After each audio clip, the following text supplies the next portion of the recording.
Ça fait un peu plus que 3 mois qu'on est sur ce sujet-là et je ne présume pas d'être capable de faire les travaux que je présente. Tous ces enseignements-là viennent d'un monsieur qui s'appelle Andrew Murray. C'est un Hollandais qui vivait dans les années... son ministère était fin des années 1800. Donc, on voit qu'aujourd'hui, c'est aussi important que dans son temps. Est-ce que ça veut dire qu'on a 150 ans en arrière ou 125 ans en arrière? Moi, je dirais que le problème dans l'Église qui existe aujourd'hui, c'est le même problème qui a toujours existé. Parce qu'on trouve les exemples dans les Écritures des problèmes qui existaient dans le temps de Paul puis Pierre, puis ça continue d'être enseigné aujourd'hui parce qu'on a besoin de l'entendre autant aujourd'hui qu'à l'époque de Jésus même. Donc, on peut voir que la nature humaine ne change vraiment pas. Les difficultés face à nous comme chrétiens, ça a toujours existé. On n'est pas différent, on n'est pas spécial, on n'est pas au-delà de ceux qui ont démarré l'Église, tous ceux qui ont vécu pendant les siècles depuis Jésus. Donc, c'est important pour nous autres à réaliser que, premièrement, ce n'est pas l'information ou le manque d'information qui est notre problème. Aujourd'hui, surtout, c'est une génération, c'est une ère d'information. Et si on pense qu'on peut vivre la vie chrétienne comme Dieu veut qu'on vive, ce n'est pas en ramassant l'information. C'est vraiment une relation intime avec le Seigneur.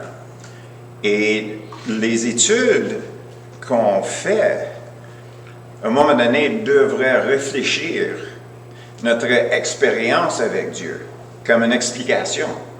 Tu sais, combien de fois est-ce qu'on vit quelque chose puis on se pose la question, pourquoi c'est passé? Puis là, après, peut-être on va lire dans les Écritures quelque chose, puis tout d'un coup, on réalise que Dieu était à l'œuvre. Puis il avait fait de quoi, mais on n'a pas reconnu. Mais après, dans les Écritures, on a comme saisir qu'est-ce que Dieu a fait. Donc, des fois, il joue au cache-cache avec nous autres, parce qu'on sait que c'est lui qui œuvre dans nos cœurs. Quand on dort, quand on est réveillé, il œuvre dans nos cœurs.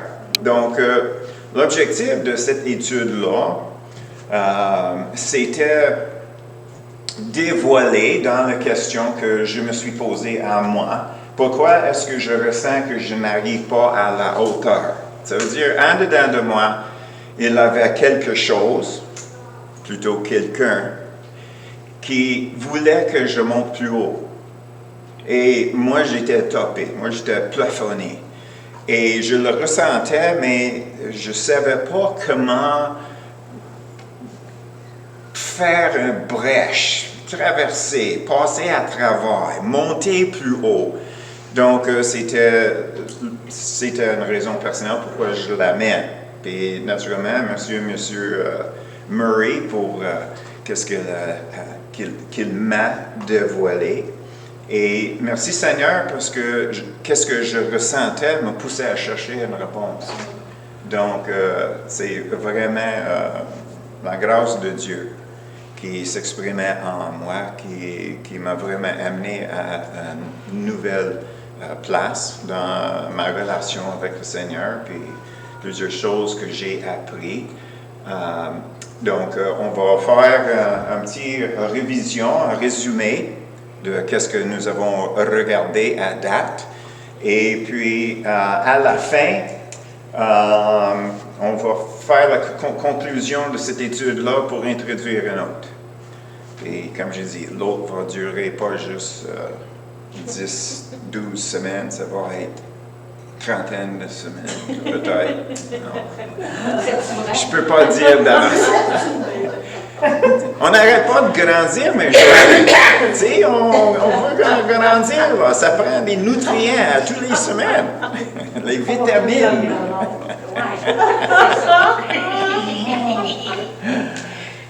Donc, c'est ça. Le problème, c'est Luc 9, 23. Puis il a dit à tous. Est-ce que nous sommes parmi tous? Oui. Est-ce qu'il y a quelqu'un qui... On est tous. Oui, on est tous. Si quelqu'un venir après moi, qu'il renonce à lui-même, qu'il se charge chaque jour de sa croix et qu'il me suive.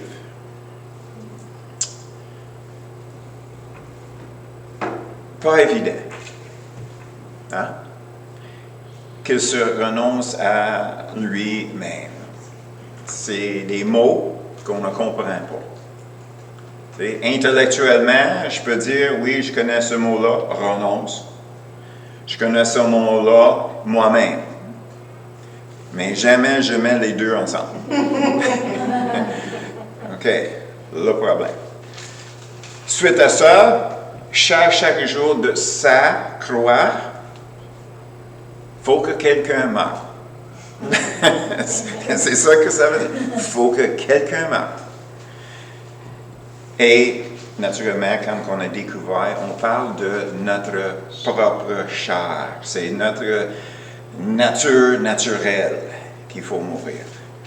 Avant que on peut le suivre. Si quelqu'un veut venir après moi, ça veut dire que c'est lui qui est en avant. C'est pas nous, avec la bénédiction de Dieu. C'est la bénédiction de Dieu par nous parce qu'il œuvre en nous. N'est-ce pas? Donc, ça, c'était le début. Naturellement, Romains 8, 14 dit qu'on, dans le grec, c'est le verbe conduit, c'est le présent continuel.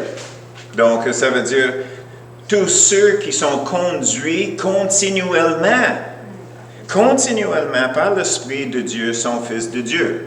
Et naturellement, la question avec ça, c'est que comment est-ce que je pourrais être conscient de la direction du Saint-Esprit quand que je suis occupé dans mon emploi ou avec ma famille ou en faisant de quoi.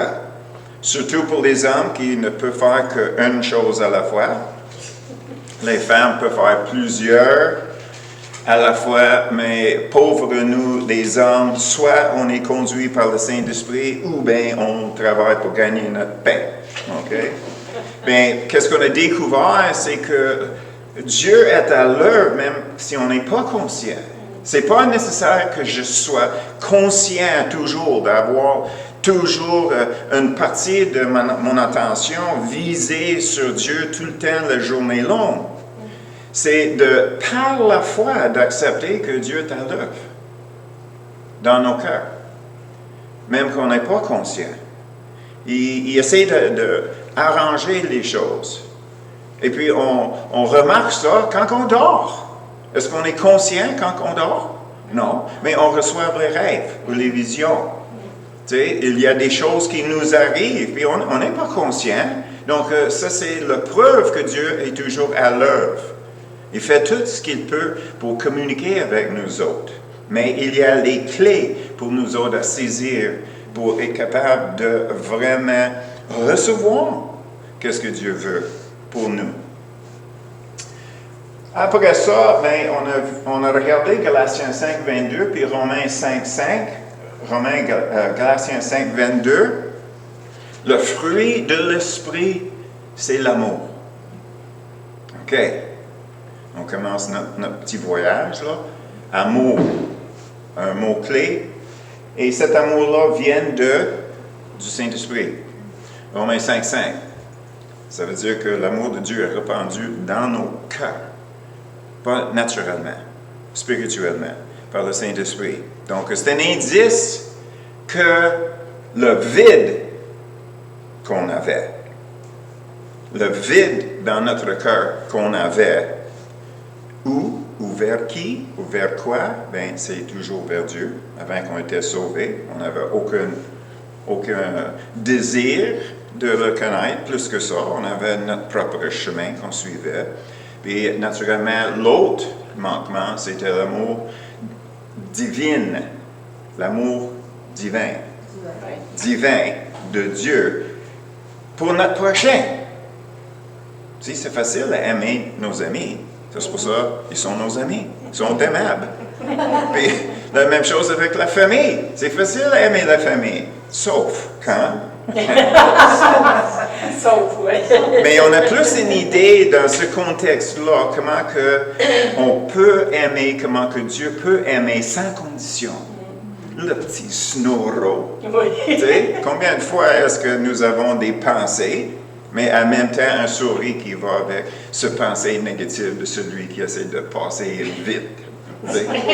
Donc, c'est un petit indice, le fait que c'est possible d'aimer sans condition. Sans condition.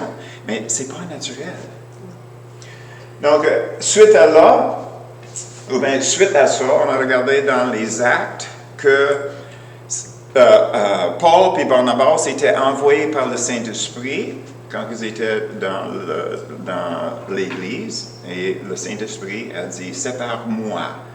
Donc, on réalise là que Dieu a un plan qui est dévoilé par le Saint-Esprit, qui est dit par le Saint-Esprit. Donc, c'est de réaliser, comme c'est écrit dans les psaumes, chacun de nous, nous avons un livre qui a été écrit avant le temps existait même. De toutes les choses que Dieu veut faire avec nous, à travers de nous. Donc, c'est vraiment à nous et c'est aussi à lui, à nous aider à découvrir c'est quoi qu'il veut faire avec nous. Naturellement, ça revient à Jésus qui est en avant, on le suit, il nous dirige, conduit continuellement par le Saint-Esprit. Suite à ça, ben là, on a regardé la vie de Pierre. Puis Pierre, quand on a découvert, Pierre était le super chrétien pendant qu'il était en ministère avec Jésus. Tu sais, il guérissait ceux qui étaient malades, il a chassé les démons, et même marché sur l'eau. Donc, si quelqu'un avait un ministère comme ça, aujourd'hui, on voit ça sur l'écran, puis c'est comme, hey, lui, il a l'affaire. Moi, j'aimerais avoir qu'est-ce que lui, il a, parce que c'est évident que Dieu est avec lui. Non. Pas du tout. Parce que quand que ça arrivait à Pierre de se voir qui il était pour le vrai, parce qu'il avait un arrière-plan. Okay? Hein, la discussion entre les disciples. C'est qui va être premier dans le royaume de Dieu? Tu sais? Donc, on voit la charnalité qui était là. Puis Pierre l'a vu quand que le coq a crié. Puis lui, ben, qu'est-ce qu'il a fait? Il a sorti et pleuré amèrement. Je me vois. Je me vois. Et ça, c'était le début d'une humilité que nous avons tous besoin. Une humilité de réaliser qui nous sommes dans notre nature. Même si Dieu œuvre à travers de nous, ce n'est pas un saut d'approbation. Dieu œuvre à travers de nous pour l'autre personne. Si on garde toujours ça en tête, c'est parce que moi je suis aimable, que Dieu me bénit, que je puisse bénir l'autre. C'est pas ça, pas tout. Dieu peut parler à travers d'un âme. OK? On se calme. On se calme. On sait seulement une chose, on est aussi capable de connaître. Entre les mains de Dieu. Mais, OK? Donc, on est capable de rester humble face à ça. Puis, chacun de nous, de temps en temps, on se voit, n'est-ce pas? C'est quelque chose qui sort de notre bouche, puis c'est comme, c'est venu d'où ça?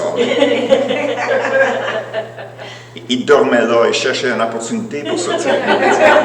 Un accident qui cherche une place. Donc là, on a vu que c'était quand que Pierre s'est vu que Dieu avait trouvé la place où ce que le Saint-Esprit pourrait rentrer en lui pour le prendre, pour commencer le ministère que Pierre il avait envers les Juifs. Parce que c'était dévoilé ailleurs que le ministère des Juifs, c'était Pierre, puis le ministère des païens, des non-Juifs, c'était Paul. Donc, après ça, bien là, Luc 18, 27. Qu'est-ce qui est impossible aux hommes est possible à Dieu. Donc, ça, c'est notre encouragement. Puis après ça, ben Paul, il nous parle, Romains 7, 24, 25. OK?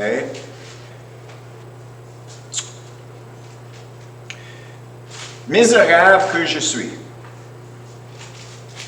Pourquoi? Parce qu'avec tous les efforts qu'une personne peut faire, il n'arrive pas à la hauteur. Ah, on commence à trouver les clés. Donc, si on prend ces trois choses-là,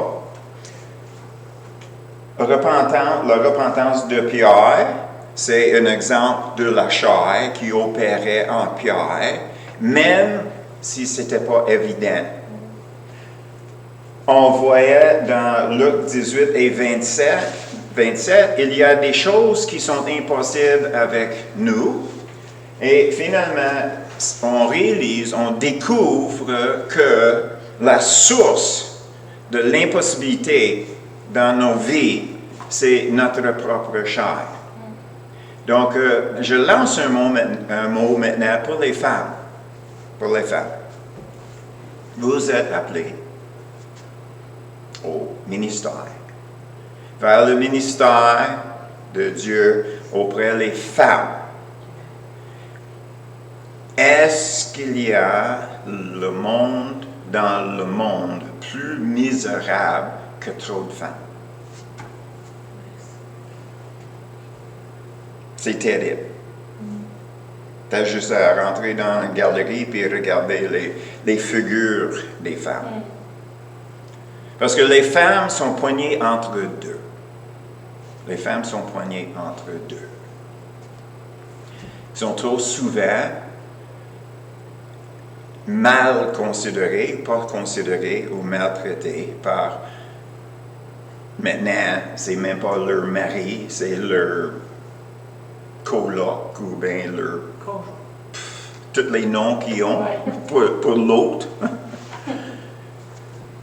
Ils sont maltraités par l'homme dans leur vie, puis ils continuent avec anyway. Puis là, ils sont là entre l'homme et les enfants pour protéger les enfants. Donc, eux autres, ils sont prêts à se sacrifier pour les enfants. Puis trop souvent, ils sont prêts à se sacrifier pour l'amour. C'est comme une femme, comme les hommes aussi, mais je parle des femmes. Les femmes, je ne peux pas vivre avec un homme. Je ne peux pas vivre avec un homme dans ma vie. Puis, qu'est-ce qu'ils sont prêts à accepter? C'est horrible. C'est horrible. Donc, si jamais il y a quelqu'un dans notre société qui a besoin de beaucoup de considération, c'est tous les femmes. C'est tous les femmes. Ils commencent à vivre l'abus quand ils sont dans les teenagers, là, les adolescents. Tu sais, ça commence là. Pourquoi est-ce que ça commence là? Parce qu'il a commencé dans le foyer.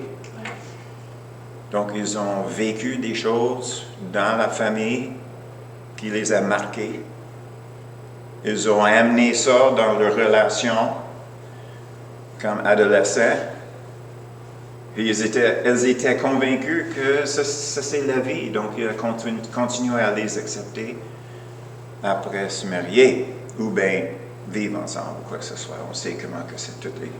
On ne sait pas même comment s'adresser à cette situation-là. Anyway,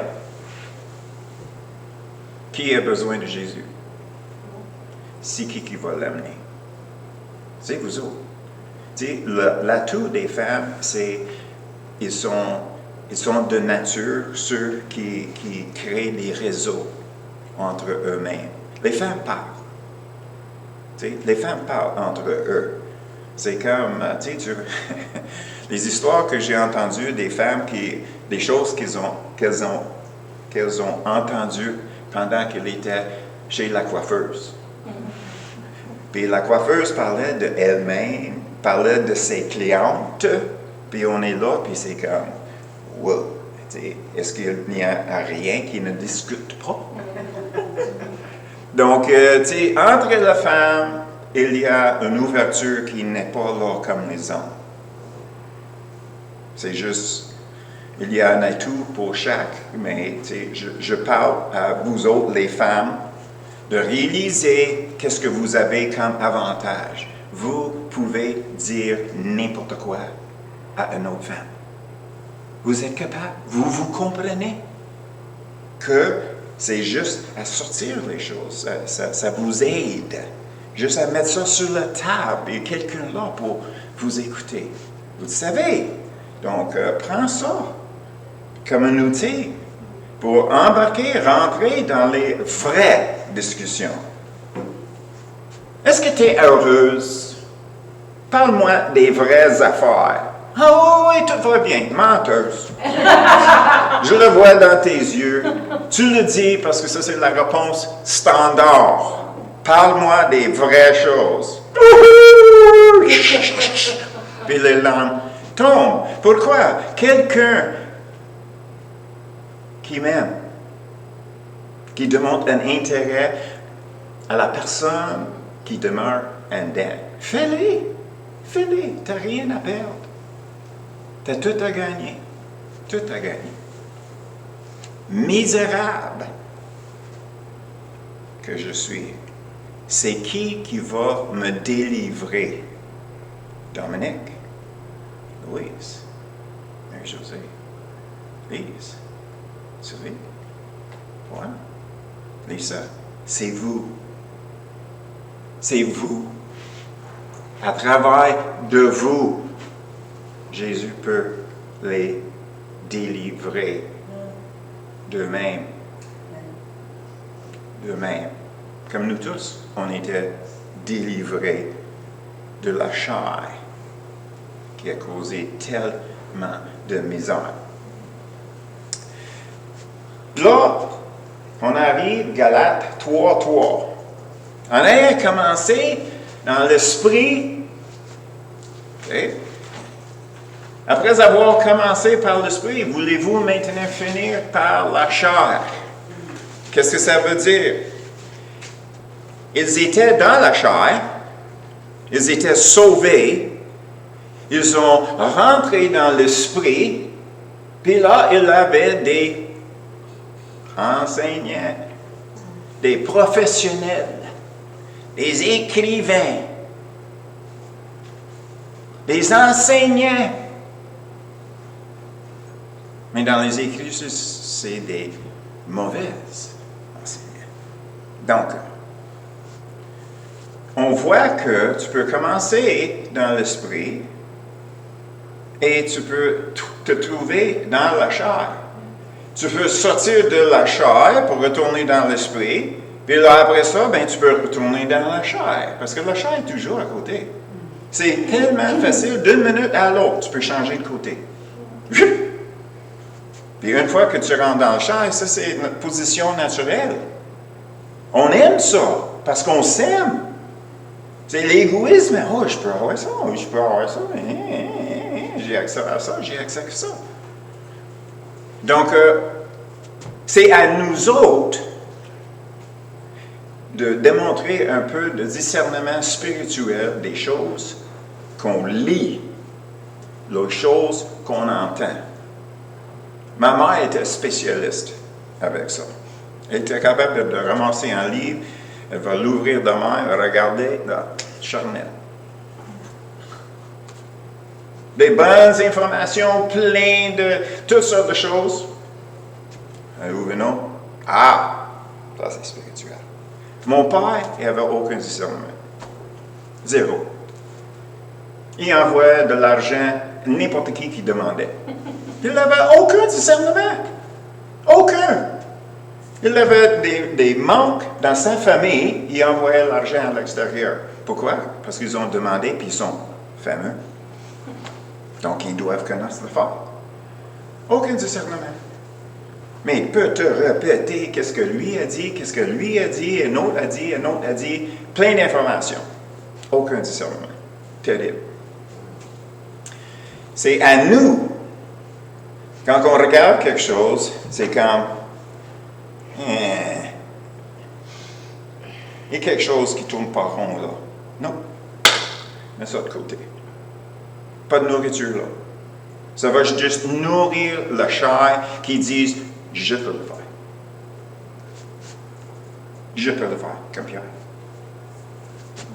Donc, on voit que, même à l'époque, le monde, ils ont commencé dans l'esprit, puis après ça, ils étaient convaincus qu'il fallait selon pour arriver. Comme quoi? Hein? Quand on lit nos Bibles, quand on prie,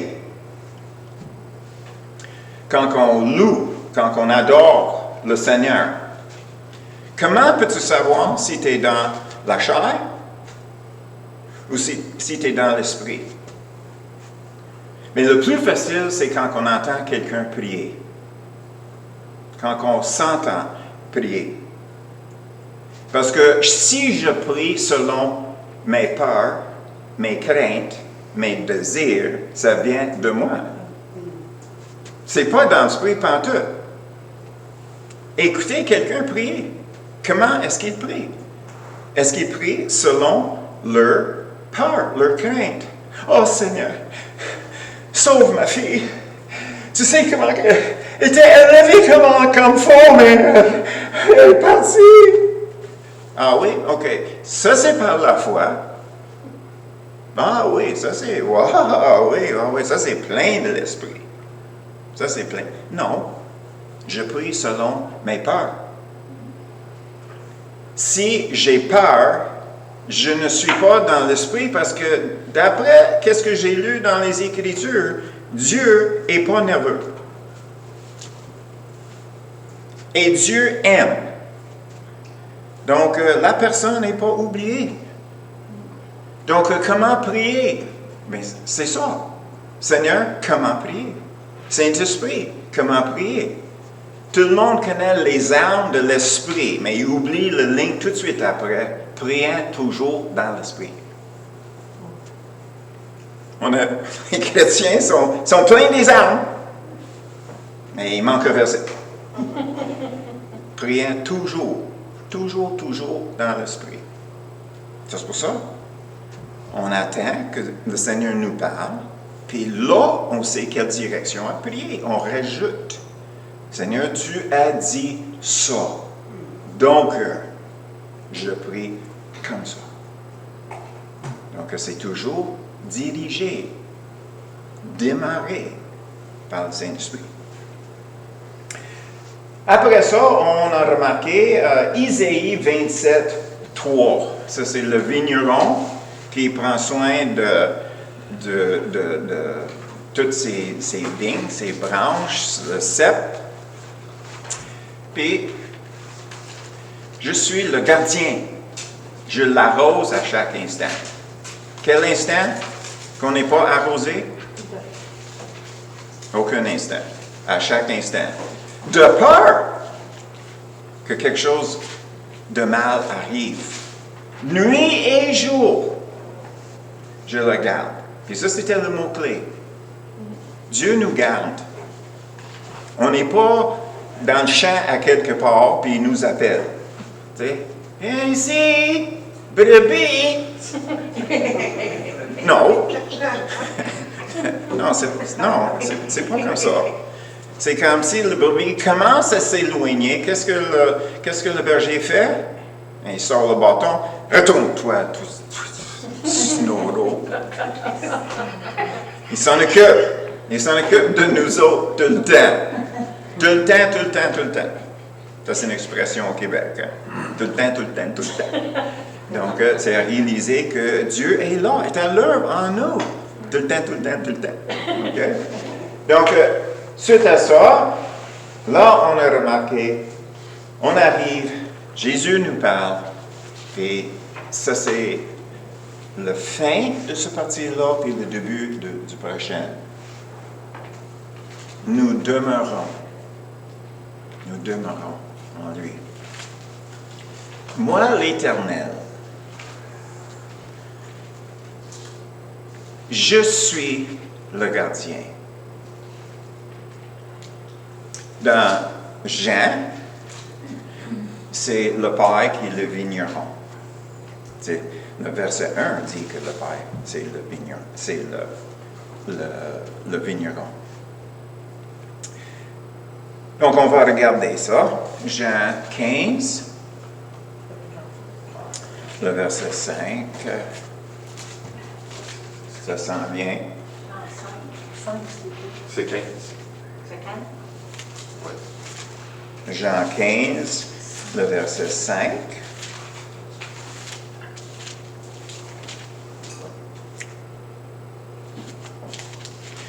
Je suis le cep, c'est Jésus qui parle. Vous êtes les sarments. Celui qui demeure en moi et en qui je demeure porte beaucoup de fruits. Okay? Car sans moi, qu'est-ce que vous pouvez faire? Rien. Naturellement, on parle des choses qui comptent. On peut faire beaucoup de choses qui ne comptent pas. Okay? Mais si on veut parler des choses qui comptent, première chose, il fallait qu'on sache c'est quoi qui compte. Et deuxièmement, d'où ça vient. Qu'est-ce qui compte? C'est l'amour. Tu sais, il y a deux places dans les Écritures qui disent Dieu est. Une place, Dieu est esprit. L'autre place, Dieu est amour. Dieu est amour. Donc, c'est quoi qui vient de lui? C'est l'amour. Qu'est-ce qu'il veut produire en nous? C'est l'amour. Divin. Pas du vin, divin. Okay? Pourquoi? C'est pour que les autres peuvent le trouver. Donc, tout est basé sur l'amour. Donc, on pose la question.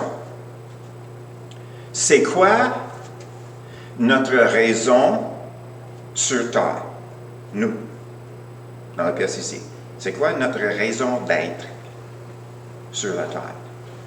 Oh, servir le Seigneur. Hein? Ça, c'est deuxième chose. Notre raison d'être sur la Terre, c'est d'aimer. C'est d'aimer. Aimer. C'est la raison pourquoi on est là. C'est pour ça, dans la loi, c'est aimer Dieu, aimer ton prochain. Il y a plein de choses qui sont démontrées comment faire. Tu sais, ne vole pas, ne sac pas, quoi que ce soit, mais c'est basé sur aimer.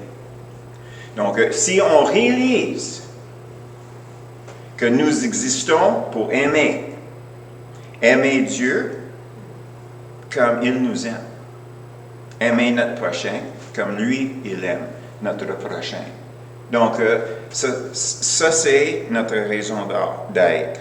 Donc, dans toutes les choses qu'on fait, il fallait que l'amour est exprimé. Parce que ça, c'est le fruit que le Père cherche. Par ces fruits-là, il est glorifié. Tu veux glorifier Dieu? Aimer. Pas juste lui. Aimer Dieu, c'est facile. Il obstine quasiment jamais. Mais aimer le prochain, ça prend un effort. Tu sais, ça prend un effort.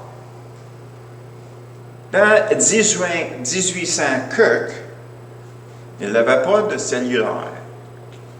Il n'avait pas de télévision. Il n'avait pas de toutes ces choses-là qui volent notre temps.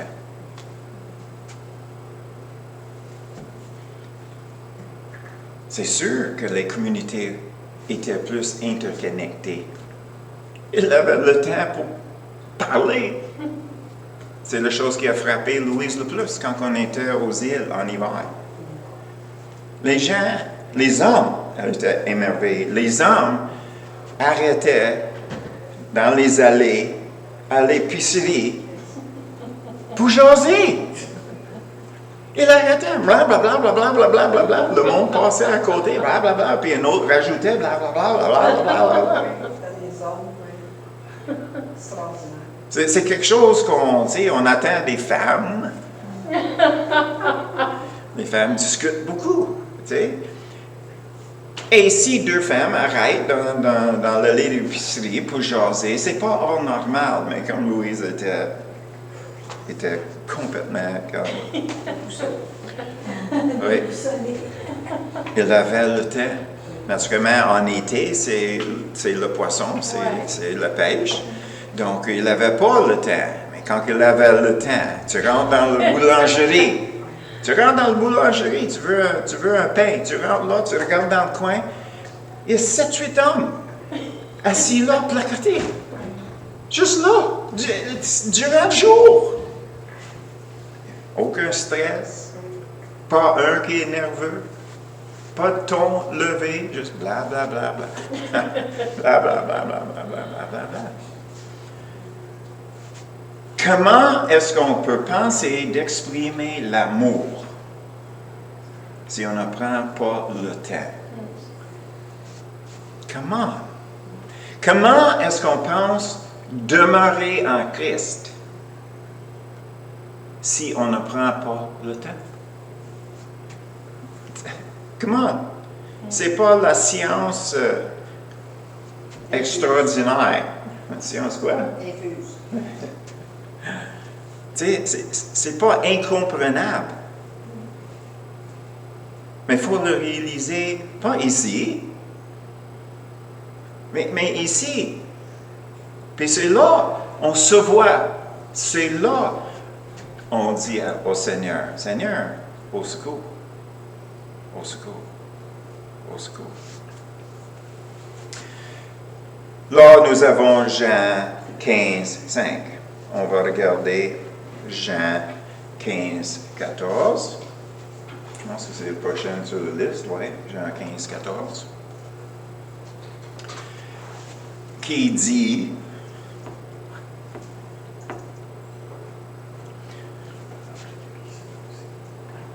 Vous êtes mes amis si vous faites ce que je vous commande. Quand que le roi parle, ce n'est pas une suggestion. Si vous suivez mes commandements, n'importe quoi que Dieu dit, c'est un commandement. Il n'y a pas de commentaire. Si vous suivez mes commentaires, est-ce que c'est écrit dans les Écritures? Non. Pas tout. Donc, on doit prendre au sérieux quand que Dieu nous parle.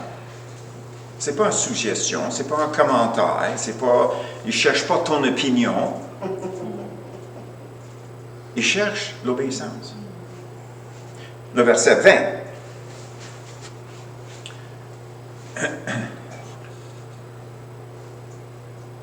Jean 15, le verset 20. Souvenez-vous de la parole que je vous ai dit, le serviteur n'est pas plus grand que son maître. S'ils m'ont persécuté, ils vous persécuteront aussi. S'ils ont gardé ma parole, ils garderont aussi la vôtre. C'est très important pour nous autres à réaliser qu'on est servi par le Seigneur. Et le Seigneur se sert de nous autres aussi. Amen. OK. On peut regarder Jean 14, 20 aussi.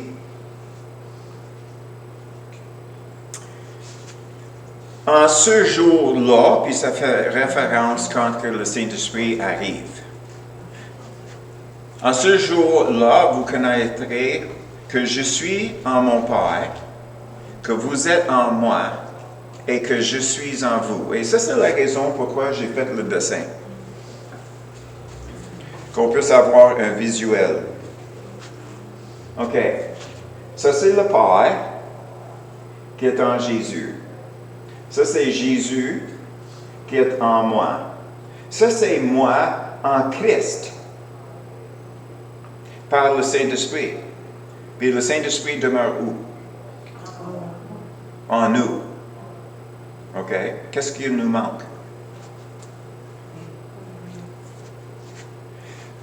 Est-ce que nous avons cette image qui demeure en nous? Regardez ça. Ça, c'est le Père qui est en Jésus, avec le Saint-Esprit, qui est en moi, avec le Saint-Esprit.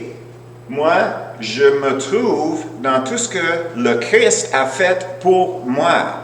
Puis c'est le Saint-Esprit qui me garde encadré. OK? Qu'est-ce qu'il me manque? Rien.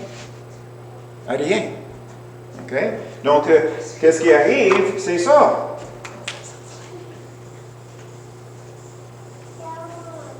La chair arrive. Ma chair. Ma chair, ma chair, ma chair. Qu'est-ce que ça va faire? Ça va couvrir, ça va enterrer Dieu qui demeure en moi. C'est ça qui arrive. C'est ça qui dirige nos prières. C'est ça qui peut rentrer dans notre adoration, dans notre louange, dans notre temps avec le Seigneur, entre guillemets. Tu sais, les faux faire, tous les faux faire. Il faut que je lis ma Bible, il faut que je prie, il faut que je fais ça. Ça, c'est la chair. C'est pas compliqué. Quand que j'ai des règles partout qui disent il fallait que je fasse ça, qu'est-ce que j'essaie de faire? Arriver à la hauteur que je me suis imposé sur moi-même.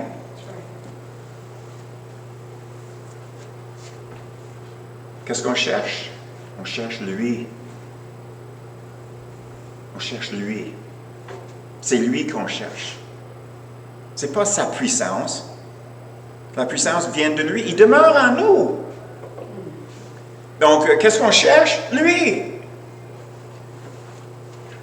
C'est en lui que je dois être.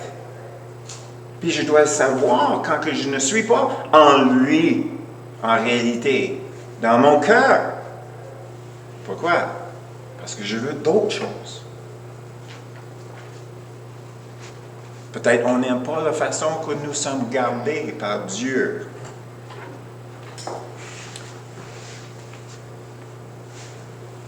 L'objectif de Jésus pendant son temps ici, surtout dans Jean 12, 28.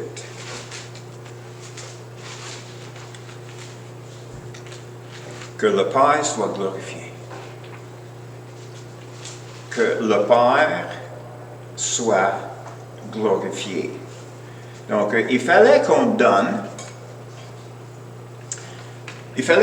une définition. C'est quoi glorifier? Est-ce que ça c'est abstrait? Est-ce que ça c'est trop abstrait? Si je dis que je veux que Dieu soit glorifié, qu'est-ce que ça veut dire en réalité? Je donne la définition comme ça.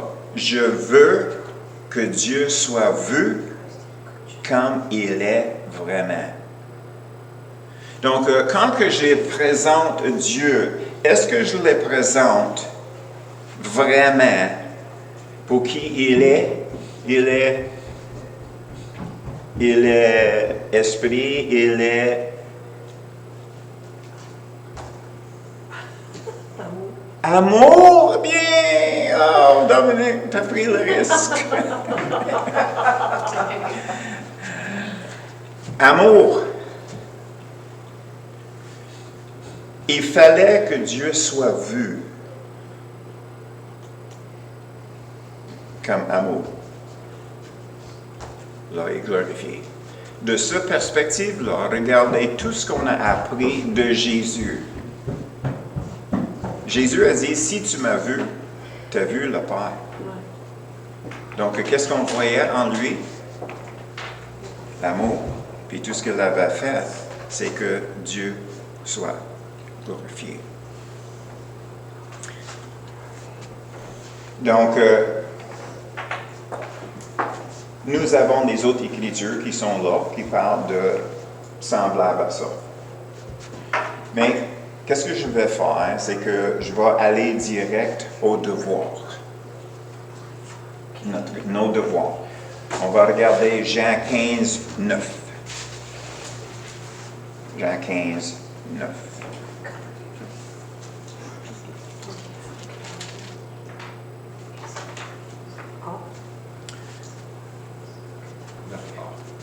Comme le Père m'a aimé. Vos devoirs? Comme le Père m'a aimé. Comme le Père m'a aimé. Votre devoir, c'est d'écrire une page, une description de l'amour du Père pour le Fils. Une page complète. Ben, si tu écris petit, ben, au deuxième ligne, là, mais pour le reste, tu écris normalement, d'écrire que vous... Oui, Sylvie? Est-ce que tu peux Oui. écrire une page, la description de... L'amour que le Père a pour Jésus. Parce que c'est écrit, comme le Père m'a aimé. On ne peut pas aller plus loin si on ne sait pas c'est quoi. Donc, comme le Père m'a aimé, il fallait que ça soit établi avant qu'on puisse continuer. Tu sais? Si on veut comprendre comment que Jésus m'aime, il fallait que je comprenne comment que le Père a aimé Jésus. Autrement, ça ne vaut rien. Ça ne vaut rien. Si on prend le temps pour regarder, pour contempler, de méditer, de chercher, qu'est-ce que ça veut dire? Le Père aime. Le Père aime. Le Père aimait Jésus. Qu'est-ce que ça veut dire? Qu'est-ce que ça veut dire? Puis, je t'oblige d'écrire une page pour vous forcer de passer du temps à considérer la relation d'amour entre le Père et Jésus avant qu'on touche d'autres choses. C'est beau et bien dire aimer ton prochain. Aimer Dieu, aimer ci, aimer ça. Mais Jésus a dit, comme le Père m'a aimé, ça c'est l'auteur, ça c'est le bar. Si nous n'avons aucune idée. L'amour du Père pour Jésus, on n'a pas de base pour recevoir qu'est-ce que Jésus dit. Donc, ça va vous obliger. Et si vous êtes capable de faire un visuel avec ça, parce que j'attends l'inspiration du Saint-Esprit dans votre page, que Dieu lui-même, le Saint-Esprit, va dévoiler les choses que tu n'as jamais vues, parce que tu es visé, tu es focusé, en bon français, tu es focusé sur cet aspect-là. L'amour que le Père avait pour Jésus. Regardez comme faux. Qu'est-ce que ça veut dire? Puis écrivez, cherchez la face de Dieu. Père, comment? C'est quoi ton amour envers Jésus? Ça, c'était quoi? Je veux rentrer dans ça. Je veux le comprendre. Pas ici, mais en moi, dans mon être, je veux vivre.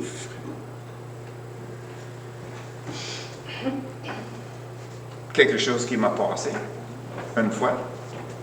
Je prenais une longue marche, je cherchais la face de Dieu. J'étais misérable une autre fois.